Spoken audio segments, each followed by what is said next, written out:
ரொம்ப டார்ச்சரான ஒரு நோய் வந்து தோல் சம்மந்தமான நோய். அதுக்கு முக்கியமான காரணம் என்ன நினைக்கிறீங்க?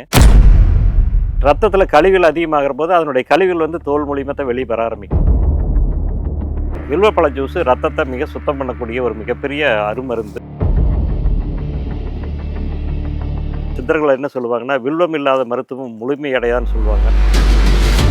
அது தொடர்ந்து ஒரு 48 நாள் எடுக்கிற போது எவ்வளவு அசுத்தமான ரத்தம் இருந்தாலும் அதை சுத்தப்படுத்திடு.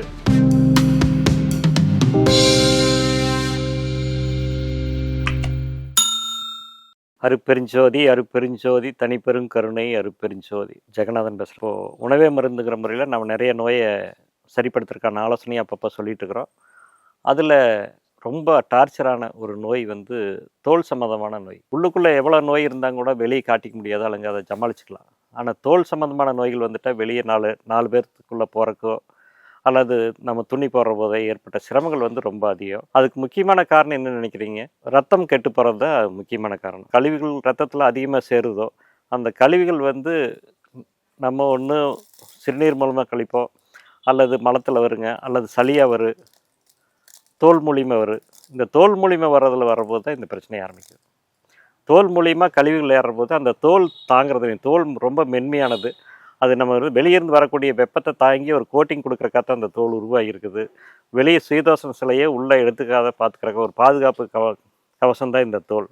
அதே சமயம் உள்ளே இருக்கிற கழிவுகள் நீர்களை வெளியேற்றுறதுக்கும் இந்த தோல் நம்ம முக்கியமாக நமக்கு உபயோகமாகுது. ரத்தத்தில் கழிவுகள் அதிகமாகிற போது அதனுடைய கழிவுகள் வந்து தோல் மூலியமாக தான் வெளியே வர ஆரம்பிக்கும். அப்போ அந்த இடத்துல தோல் பாதிப்பு ஆரம்பிக்கும். ஒன்று அது பொடுகாக வரலாங்க, தலையில் பொடுகள் செதில் வர்றதுக்கும் அது ஒரு காரணம்.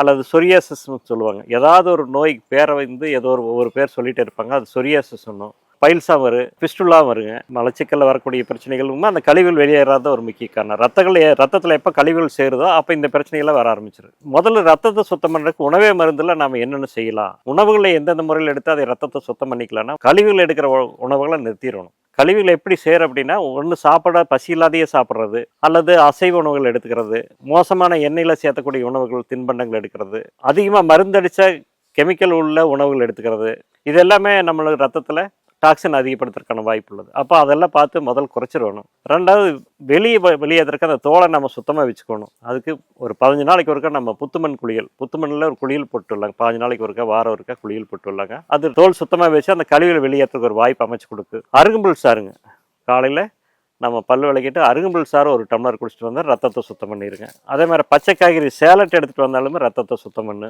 3வது ஃப்ரூட் சாலட்டு, பழங்கள் மட்டும் கட் பண்ணி போட்டு உணவை எடுத்தோம்னாலும் ரத்தத்தை சுத்தம் பண்ணு. அப்போ ரத்தம் சுத்தம் பண்ணக்கூடிய உணவுகளை நம்ம அதை எடுத்துக்கிறதுனால இதுலேருந்து நம்ம வெளியே வந்துட முடியும். வில்வப்பழ ஜூஸு ரத்தத்தை மிக சுத்தம் பண்ணக்கூடிய ஒரு மிகப்பெரிய அருமருந்து.